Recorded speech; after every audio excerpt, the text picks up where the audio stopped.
Okay, here is my video in case my other video doesn't submit. I've been having issues with it all day long, but here it is trying to submit. So if I need to email you this and submit that, and submit two things, that's totally fine by me. I'm just hoping that something works. We had an issue with our Wi-Fi and they had to come and restart everything, so I was worried this might happen. But anyways, I hope that this works for you. I'm just gonna hop right into it so this video isn't too long. But basically, I loved taking this hip hop class. I was a competitive hip hopper all growing up. I did street, I did stage, I loved it all. And something I loved about this class is it really took me back to the basics and taught me some things that I totally forgot about that I should be incorporating in my daily hip hop practice. Things like those grooves, the pops, locks, bounces, the each groove that she talked about how you can build on it, how it's not going to be crazy impressive with the first bounce or the lock or the sway, but as you build on it, that's how you really make waves in your hip hop dancing. And I love to go back to those basics, so that was really fun for me.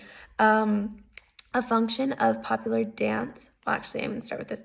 The definition as described in Module 11 of popular dance forms is exhibits contemporary values of the community. Well, when I think of values of the community, I would think of culturally appropriate and entertaining. Well, I love how we talked about hip hop as a culture along with earlier how we combined, not combined, but compared African cultural dance to the hip hop and noticed how they were similar.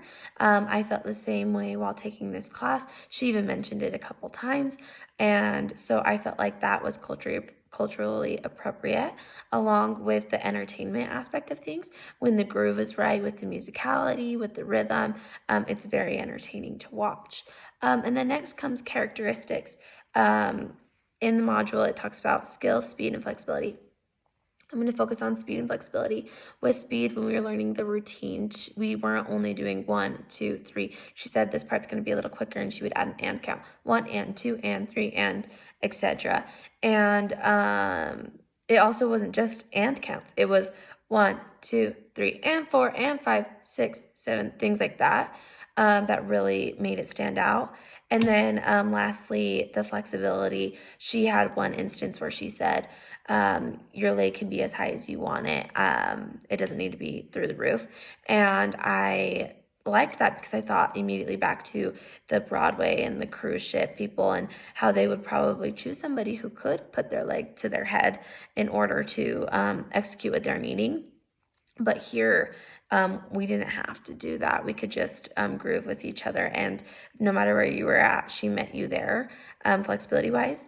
And then lastly, I noticed with body how the arms were not always the exact same as the legs. Sometimes they was doing something quicker than the legs, vice versa. And then my favorite dance move was this. I'll show you it right here.